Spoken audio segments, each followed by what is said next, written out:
Good day. I'm Gibson Shamar, and this is a video I've been waiting to do for a long time. In case you haven't noticed before, I am a huge Star Wars fan. In fact, check out my video entitled Star Wars 7, How I Would Have Made It. It's a fanfiction video I'm very proud of having made. Seriously, check it out. It's good.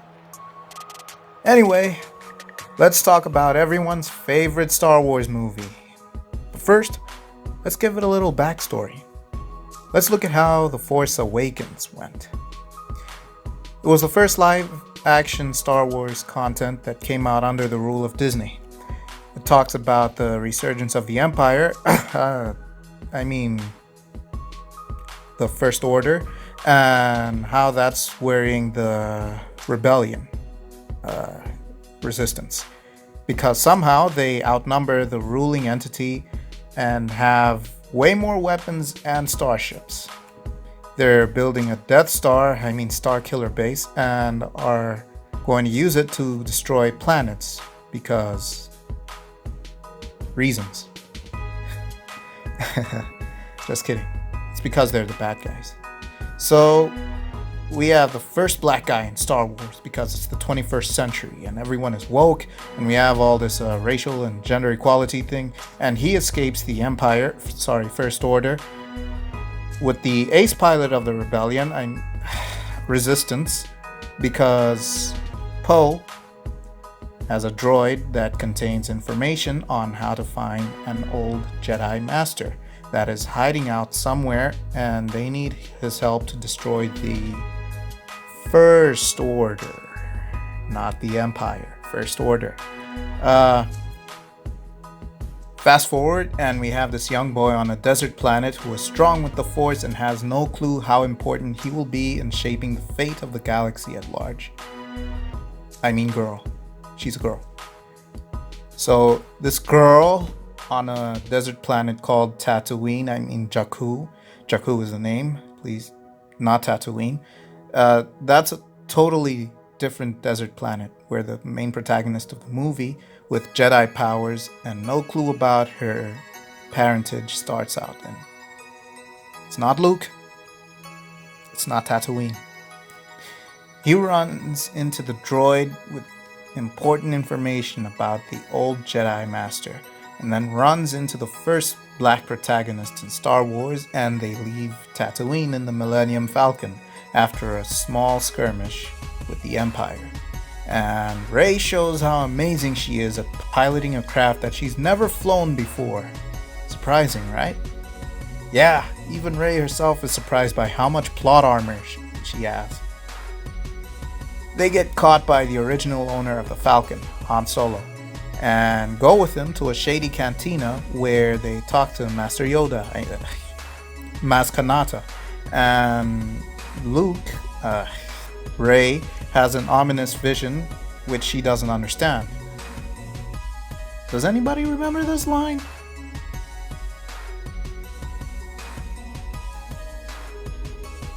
They get attacked by the Empire and fight back, and Rey gets captured, sets herself free, while Han and Finn go on a pointless quest to save her because she gets herself out of the mess on her own with Jedi mind tricks that she mastered on the first try a couple of hours after finding out that the Jedi were actually real. So Han, character who had been mentoring the young Rey, dies to the mysterious villain behind a mask. No, not that one. This is a whole new character who joined the dark side and wiped out the Jedi Order and started wearing a mask with body armor and went by a different name afterwards. It's also different because he's not a Sith Lord. The Sith were destroyed by the other guy who destroyed the Jedi Order after joining the dark side and changed his name. This guy is a Knight of Ren. His name is Kylo Ren, and he's a Darth Vader fanboy. Go figure. Well, at least the armor thing is explained, right? So, after he kills his father, yeah, that's right. He's more badass than Luke was because Luke couldn't kill his own father. So, yeah, after he kills his father, Chewie shoots him with a bowcaster weapon thing, that thing he always has. And as the Resistance fighters, set out to destroy Death Star Mark III, Darth Vader Jr. and the first ever female protagonist in Star Wars duke it out, and she utterly humiliates him. No kidding. She beats the guy down and cuts up his face. She never held a lightsaber before in her life, and she just beat this guy down. The guy who had been training with a lightsaber his whole life, whereas she had a staff to defend herself with and didn't even have any formal training at all, ever. So, if you want to say her staff survival skills, not training, are what contributed to her beating him, then I got news for you. Don't bother going for any martial arts training at all, ever. Just learn how to throw a punch and kick, and you can beat a guy who's been training his whole life in martial arts. Trust me, it works. Especially after this. See, all you have to do is believe in yourself and tune into whatever she did, and everything will take care of itself. You don't need to train at all if you have the Force with you. Heck, you don't need any training to use the Force like that either. I mean, it's not like Luke struggled with that even after receiving training from a 900-year-old Jedi Master. Blah. Who cares? Let's get on with it. After that, he gets laid out and is saved from Rey's wrath when the ground splits in between them. Kylo Ren's mysterious dark side master Snoke tells Captain Phasma, to go get his precious apprentice who just got beat by a girl who had never held a lightsaber before in her life, so that he can complete his training. So, should I be impressed or scared or something?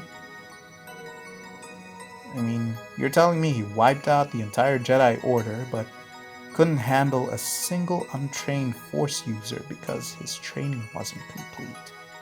What the twat? Ugh. Who cares? Let's get on with it. Starkiller Base is destroyed and the Resistance gets away with another daring victory against the forces of the evil Empire. First Order. You know what I mean. Suddenly, R2 wakes up after taking a long nap and tells everyone where to find Luke, and Rey goes to him, telling Leia that she will bring him back. Great! Now you've caught up. I'm not going to summarize The Last Jedi because if you're watching this video, you definitely watched that movie and are wondering just where I'm getting at. Okay, here's the deal. Star Wars The Last Jedi was a good movie. I mean it. It was a good movie. And I'm not going to tell you that it's because professional critics, not overhyped fan theory fanboys, gave it overwhelming praise. Nah. The opinion of professionals clearly doesn't matter if you're a fanboy. Your opinion matters more because you pay to be surprised by what the movie has in store for you, which is clearly not what The Last Jedi did. It was predictable from beginning to end, starting off with how Luke was hiding out on the planet, trying to find some ancient Jedi secret that he can use to defeat the First Order, and that Snoke is some character from previous movies who turned evil. Heck, even the part where Luke trains Rey and they go together to face off against the First Order and have an epic lightsaber duel with Kylo Ren and Snoke.